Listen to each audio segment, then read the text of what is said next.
It's an honour to be here in Neoken. Unfortunately, much like Cass yesterday, I speak absolutely no Spanish, so I apologise in advance. Please shout and wave if something doesn't make sense, and I'll very happily try and explain. But it is a genuine pleasure to be here and to talk about Australia, my favourite place, although I'm a little biased. And it's interesting to see and hear the very commonalities between what problems we have in Australia and what problems you have here. And I think that it's a really important thing in restoration ecology generally to talk about shared lessons, what works, what doesn't work, rather than everyone trying to solve the problems, often the same problems themselves, in isolation.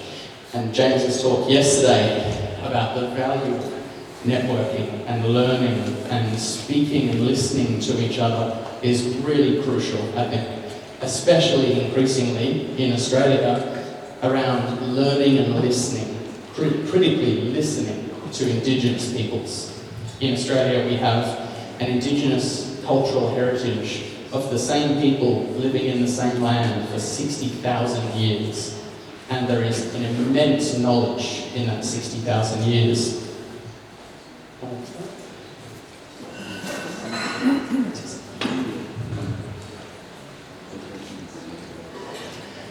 So, very quickly, I always love talking about Australia because it is a very, very special place. In Australia, we are recognised as a global biodiversity hotspot. Now, that is in part reflecting the fact that we have incredible biodiversity. But it also reflects the fact that that incredible biodiversity, a special guest, it reflects that that incredible biodiversity has been also placed under exceptional pressure. Australia is one of the most cleared places on Earth in certain parts, where, for example, where I live in southwestern Australia, there is less than 3% of the pre-European vegetation remaining.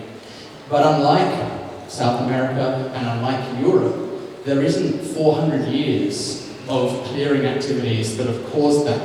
In Australia, we have caused that damage in less than 100 years. We have cleared in southwest and western Australia 400,000 hectares in less than 50 years, and the clearing continues. So, where I'm from in Western Australia, it's about the same size as all of Argentina, but we have approximately double the number of plants that we find in Argentina. In some areas of the state, you can find more than 100 species in one 20 by 20 metre quadrat, more than 100 plants. There's also exceptional richness in the fauna, particularly small mammals and reptiles. But we also have the highest rate of fauna extinction anywhere on the planet in Western Australia.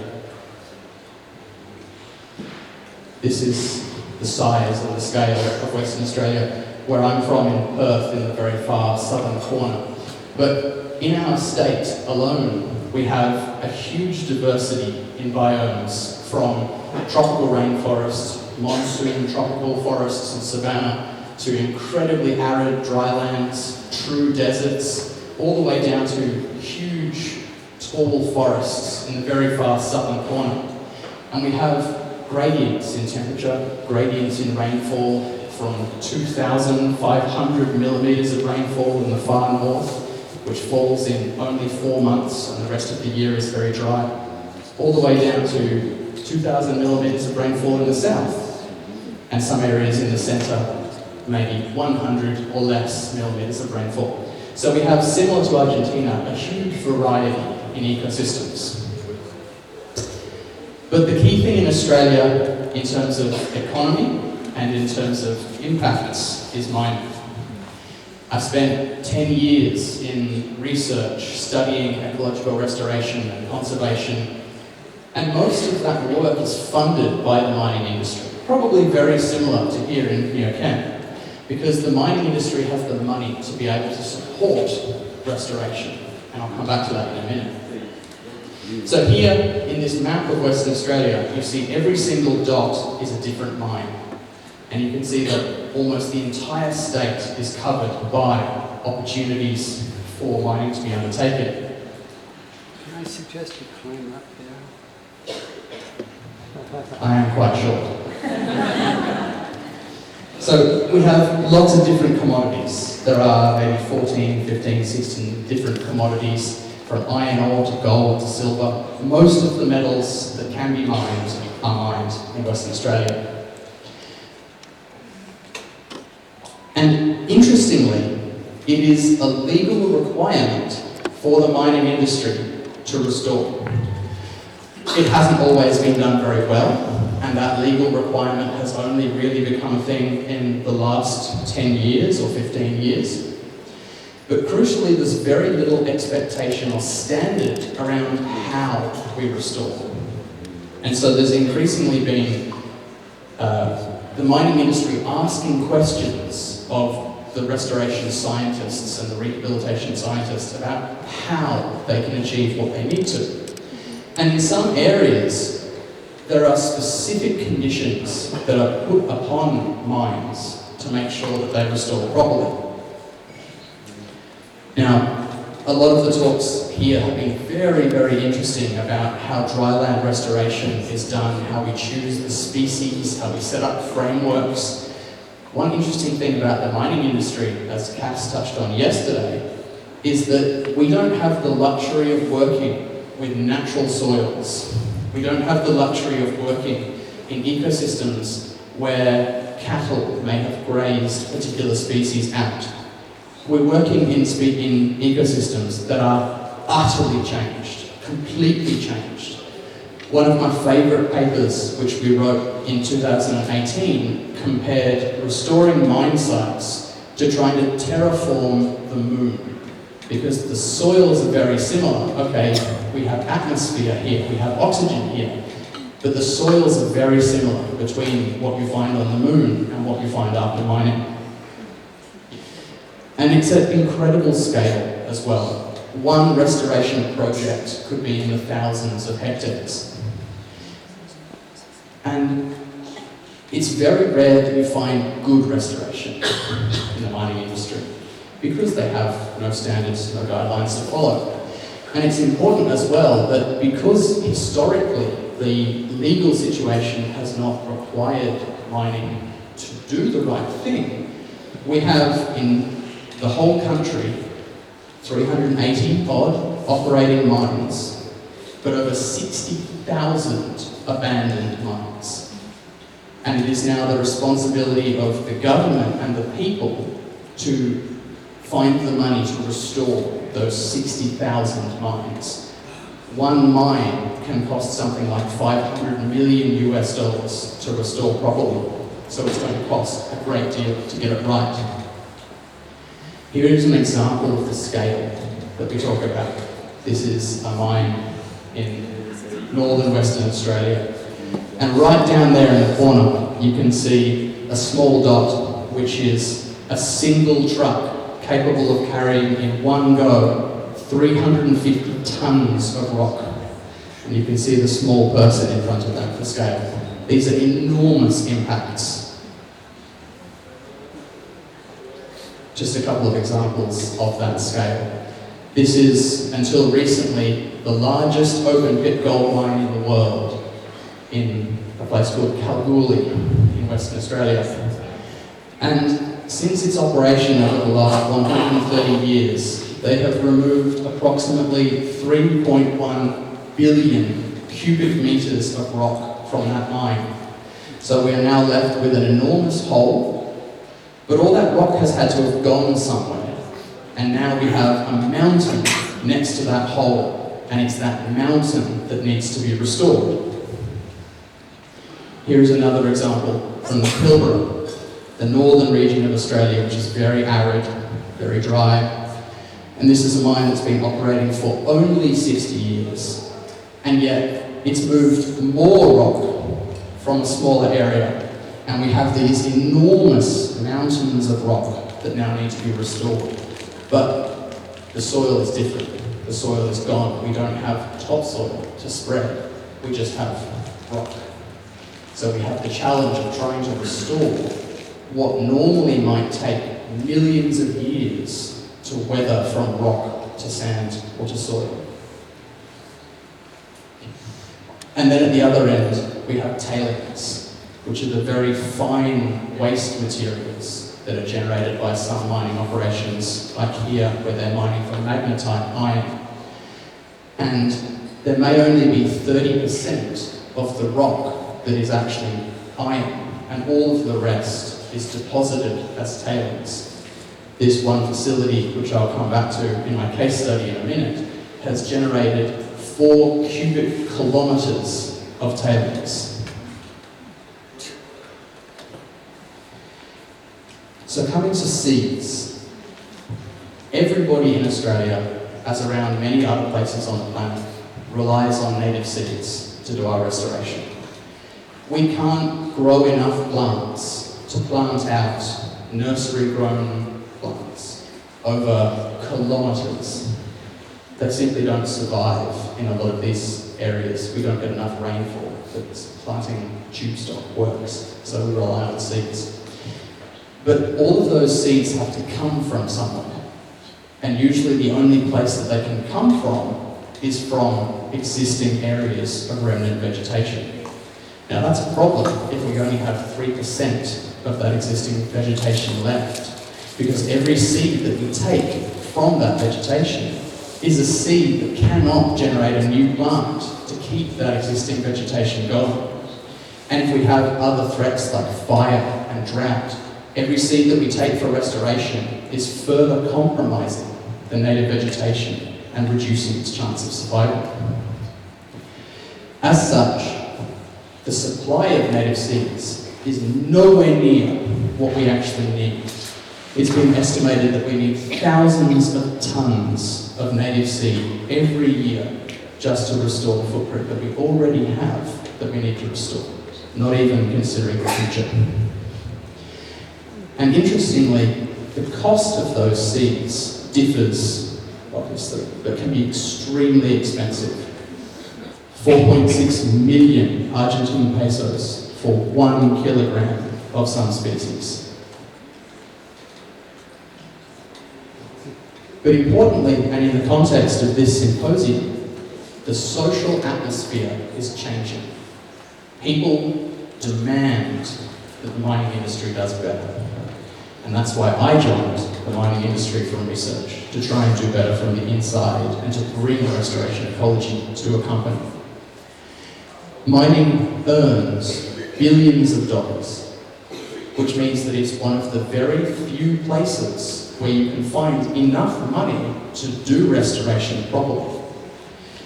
But what's interesting is that even though we have that financial ability, and even though it's required by law, there are still very few examples of good restoration in Australia. And the question is why we have so few examples. Why is it that we don't see a lot of success? Can anyone guess how many mines have been successfully restored to the pre-disturbance native ecosystem in Western Australia, in the area of Argentina, in 200 years? Cinco. One. Just one. And it wasn't done very well. So the reason why we have this problem in Australia is because there are huge assumptions made by both the mining industry and the regulators. Mines are approved to go ahead on the promise that people will restore. Even though no one has done that restoration previously, there are no examples of success. They don't know often what materials they will be restoring because they don't know what the rock characteristics are at 500 metres below the surface where they will be mining. And critically, there are no restoration ecologists in the government. There are very few restoration ecologists in the mining industry. So people are making promises that they don't even know what they're committing to. They don't understand how hard it will be to achieve what they're proposing. These are just some of the assumptions. The assumption is that the rock, the substrates, will be suitable for any plant that we want to grow. That the ecosystems on those materials will just magically assemble exactly how we expect that they will assemble. That fauna will just magically return once we manage to get some plants. And that simply monitoring one thing, like how many species of ants are present, will be informative of the entire ecosystem. And critically, that ecosystem will continue assembling exactly how we want it to after we walk away after a very short space of time. I won't touch too much on this, but there's a lot of discussion that's occurred around new technologies. New technologies are fantastic. Drones will change everything around how we monitor in ecology. Seed pelleting is a fantastic approach that will change the way that we undertake seed-based restoration. But everyone's doing it, and it's not often working. And once again, much like why we don't see success in mining restoration, there must be a reason for that. And I would suspect that the reason for that is because the underlying science is being done by restoration ecologists, and the practice is being done by mining companies and consultants, and they don't talk to each other. So here is an example of a very, very fancy, expensive drone that went out and broadcast pelleted seeds on a mine. Very fancy, cost a lot of money. Completely failed. Almost no seeds germinated.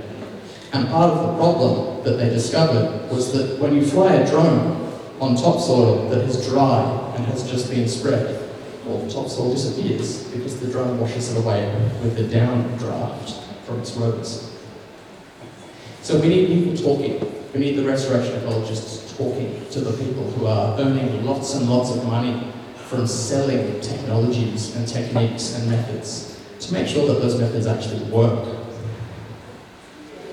And I would argue that the same reasons why we don't see incredible successful restoration at the scale of millions of hectares around the world is why we're not seeing successful restoration in the mining industry. It's because people don't think about the intrinsic ecology of the plants and the ecosystems. We just assume as humans that we know everything and that we can just expect a system to do what we want it to do.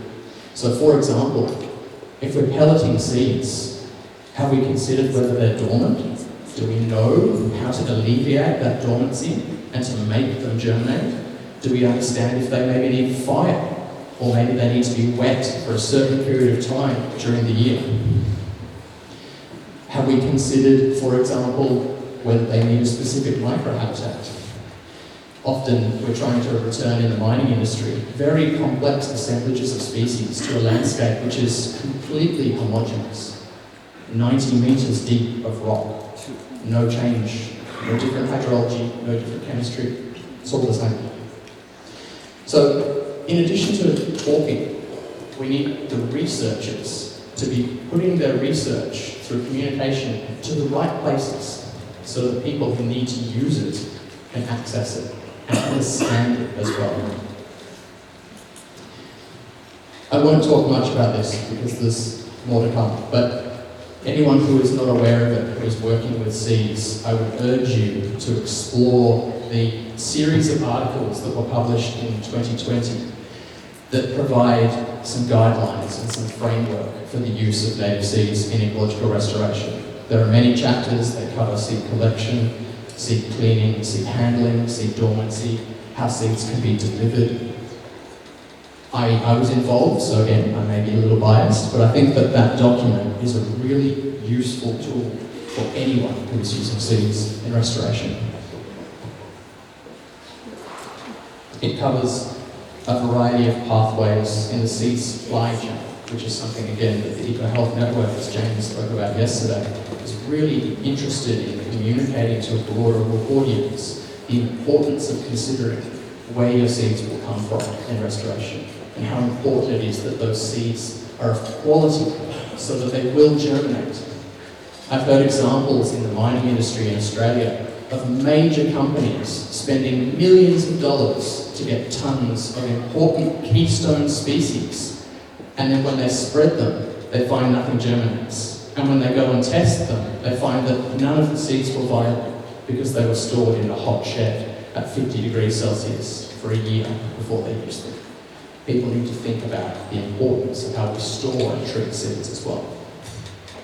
So the standards cover a whole raft of really important things.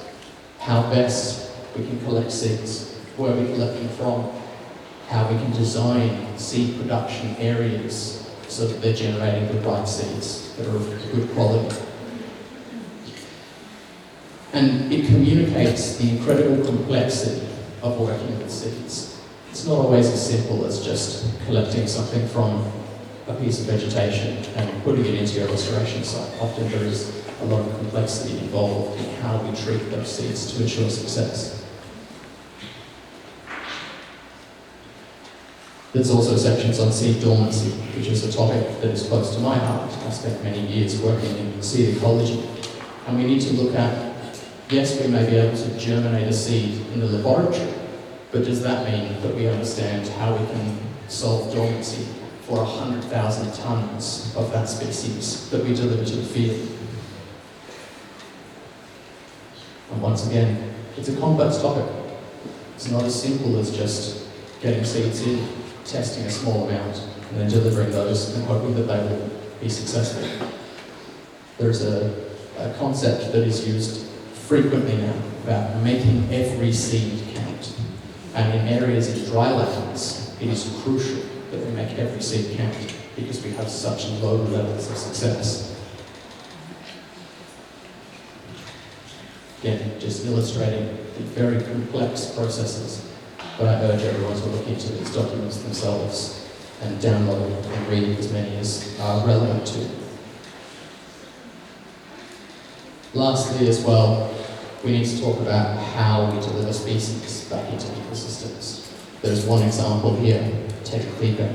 It's a group of plants that have no leaves, that grow only within rock crevices on the faces of cliffs. They survive on essentially rain and dew that forms on the rock surfaces each night.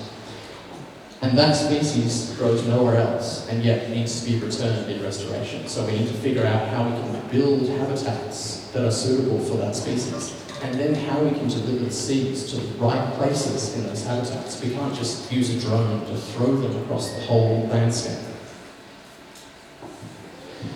So I'd like to give a case study of my research. Hopefully I'm not too far from time, I apologise. In Australia, a lot of our biodiversity is found on unique landforms because we are an ancient landscape, 2 billion years of weathering and other processes and evolution. But unfortunately, on those landforms that harbour the highest biodiversity, we also see the most minerals, which are attractive for mining. So banded ironstone formations, for example, which I know are also found in Brazil, harbour incredible rates of biodiversity. And there was a mine proposed to mine one of these banded ironstone features in about 2014. The mine's here, approximately 250 millimetres of rainfall each year, very arid. And the mine was going to create a huge landform of tailings. So if we look at our baseline information, if we look at the natural landscape, it's very acidic, it's very rich, very biodiverse. It's ancient, so there's not very many nutrients in it, but it does have some carbon, some nitrogen, a little bit of phosphorus. It holds a lot of water, even though it's an arid region. And it is the product of billions of years of weathering, of rainfall, of sun, of wind. And then on the other side we have the tailings, the material that the mine is going to create. And it is, without exaggeration, like the soil that you find on the moon. It is nearly pH 10 compared to pH 4 in the natural soils. There's no carbon. Very, very high phosphorus, very high calcium. It's a completely different system. And yet, the government said to the mine, we want you to return 70% of the disturbance, of the pre-disturbance vegetation biodiversity within 5 years. So when you finish mining, you have 5 years to show us a perfect ecosystem with 70% of the biodiversity. They had no idea what that meant, and neither did the mining company who agreed to it. Now, what was that pre-disturbance biodiversity? Over 500 species. Most of them, we didn't know anything about their seed dormancy. Many of them we knew were very challenging in their seed dormancy. And many of them had specific requirements for really, really complex positions on that ridgeline. Some of them are what we describe as edaphic endemics, so only occur on very, very special places like the Tetra Pit on the rock cliffs. And this is the landform that they were expecting that 70% of biodiversity to be returned to. 4 square kilometres of tailings, 120 metres high, and completely homogeneous. No rock, nothing, just tailings for 120 metres. So water moves differently through that landform. Water is retained differently through that landform. The nutrients in the soil are very, very different. No microbes, completely different to the very, very rich microbial communities of the pre-disturbance landscape. So what we looked at in our research, and what is such a very interesting concept in the context of the dryland framework species approach that Daniel has spoken about, James has spoken about, is we asked the question, how do species assemble in these natural systems? What do they need to survive? And how can we examine which of those species might have even a small chance of establishing on this new ecosystem, completely new soils? And I would argue that this is at the very extreme end of restoration ecology, where we're not looking at improving an ecosystem or assisting an ecosystem to recover. We are recreating an entire ecosystem and hoping that it will be as reflective as possible of the pre-disturbance ecosystem, which is our reference. So we spent many years trying to come up with strategies to look at these filters, looking at what happens naturally over soil chronosequences. In Western Australia, if you go from the coast all the way inland, you can see how the soils have changed over millions of years, and we use that as a template for which different functional groups of plants were present at different positions along that chronosequence. And it's important to note, particularly, the nitrogen and the phosphorus present in those soils, which are key drivers of different plant functional groups. In very young soils, phosphorus is high, nitrogen is low. Very, very ancient soils, they're both low, and there's a pulse in the middle. The regulatory expectation is very, very far down on these young soils. The regulatory expectation, 5 years to restore the communities. What we actually need in terms of time frames is probably about 2 million years. But no government is going to impose a 2 million year time frame on a company.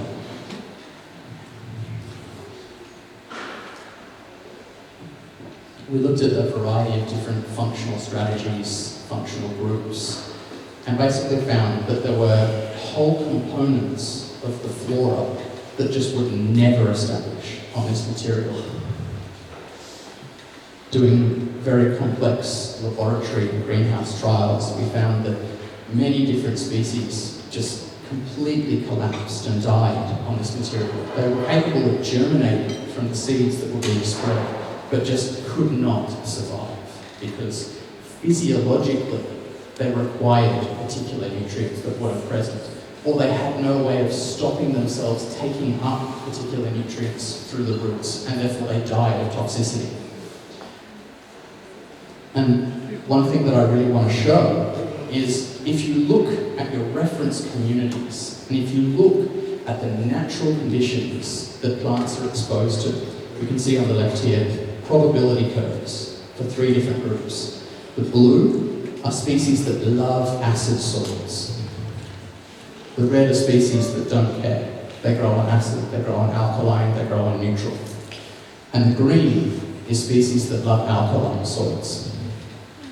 And it shows the probability naturally across different soil types of where those species occur.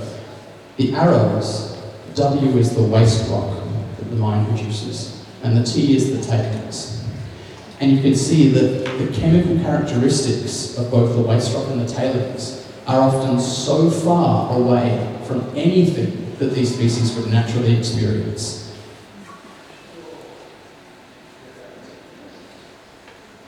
One of the concepts that we came up with, which I think is really valuable in the context of this dryland framework species approach, but to me is applicable in any ecosystem, anywhere, is the idea of filters. Informed filters based on scientific evidence, not our opinions. So here you can see at the beginning here in A, we take all the species in an ecosystem. Anything that could possibly occur in our reference system and that we might want on the final landform. And we apply the first filter. Here it's nutrient acquisition strategy, because we knew there was no microbes in the tailings, which meant no mycorrhizae, no fungi. So we could rule out species that needed those mycorrhizae right off the bat. They would not succeed. So we removed those species, we filtered them out. And then you can progressively apply additional filters to come up with your target species that will most likely succeed. And it's important that you can apply cultural filters or social filters as well. Perhaps you want a species that is culturally significant for traditional owners or indigenous peoples of a landscape. And you can apply those filters here as well. And eventually here, in the example of this tailings, we filtered out about 40% of all of the flora, and we came up with a list of species that just maybe could survive based on the characteristics that they naturally inhabit. And here's an example where I walked this landscape, a 3-hectare research trial, and I spread the seeds myself. And we seeded at a very, very high rate, 30 kilograms of seed per hectare, of 140 different species, here 120. And this is the outcome of that restoration after 2 years where we didn't consider filters. We just put out as many species as we could. Not good. Yeah. Here's an example of that same material, except we considered the filters and we put out the species that were most likely to succeed. And we had some success. There's 30 species. But in that area, we don't have the diversity that we need. We don't have that 70%. And if you consider the right species, and if you prepare the soil the right way, and if you think about all of the different factors that might influence the success and learn from the international literature or other countries and other regions where people have been doing these things, we did manage to get some success.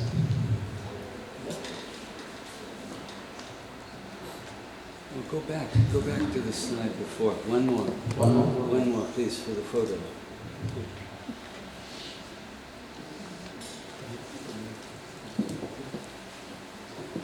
So I'll finish up just by saying, Take your time. okay. That's great. The most important concept in restoration ecology for me in this dryland framework species approach and in these ecosystems that are completely changed, new soils, no microbes, is the idea of pioneer plants. We don't have to do everything all at once. We can start the system, and then we can come back later, and we can seed more species, or we can plant more species. But it's these pioneer plants that are crucial to start changing the soil and improving the quality of the soil, bringing back the microbes.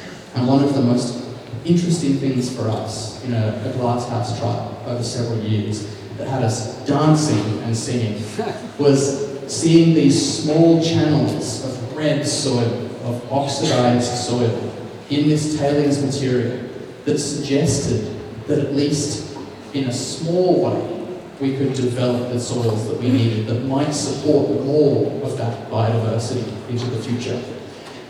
But we have 1 billion tons of this tailings material, and we need to figure out a way that we can make that happen at incredible scales very, very quickly.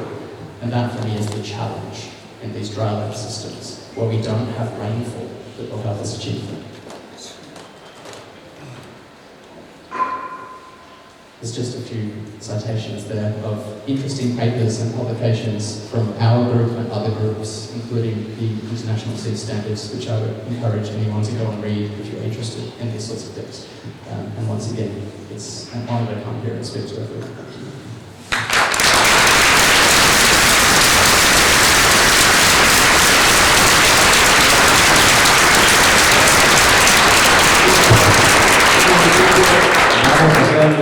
Solo dos preguntas.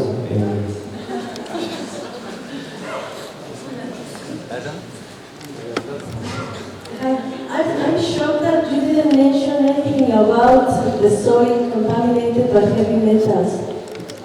You have another technology that after mining activity, there's no heavy metals in the soil? It depends very much on the mine. So in gold mining, huge heavy metal contamination. In iron ore mining, not so much. In these tailings, I mean, lucky is not the word because it's still very hard, but we're lucky that essentially most of that tailings material is silica. There's very little other heavy metals or other contaminants in the soil. But certainly for some mining, particularly other industries, petroleum and things like that, it can be very, very challenging to remove those contaminants.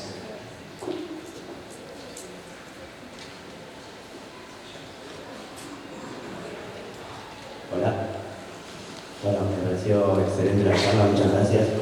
Mi pregunta tiene que ver más con una cuestión social. Entiendo que en Australia hace relativamente poco se celebró un plebiscito para darle reconocimiento a las comunidades nativas a nivel constitucional, y entiendo que el resultado de ese plebiscito fue negativo.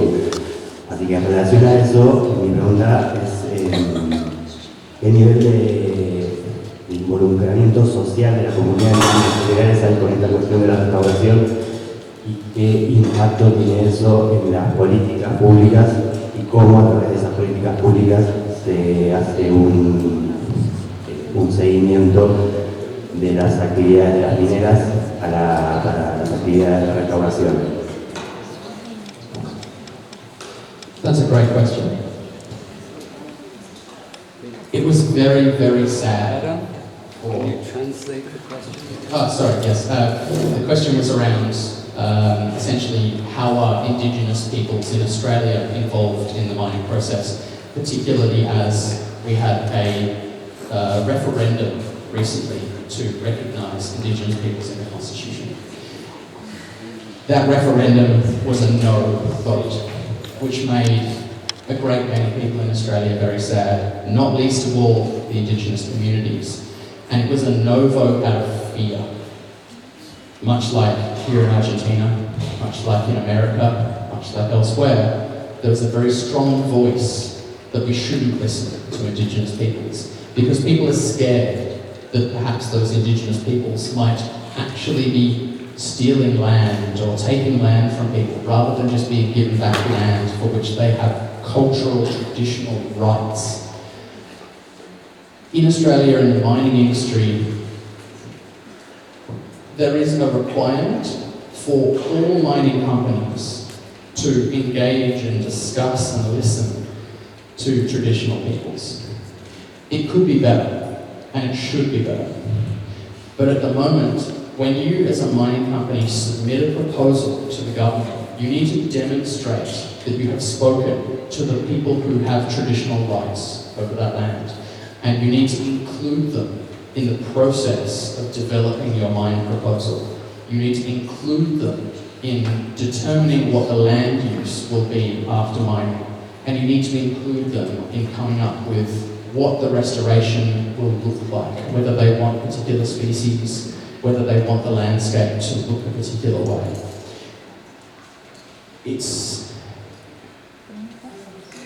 It has improved incredibly just in the last 10 years, where 10 or 15 years ago, no one asked the indigenous peoples.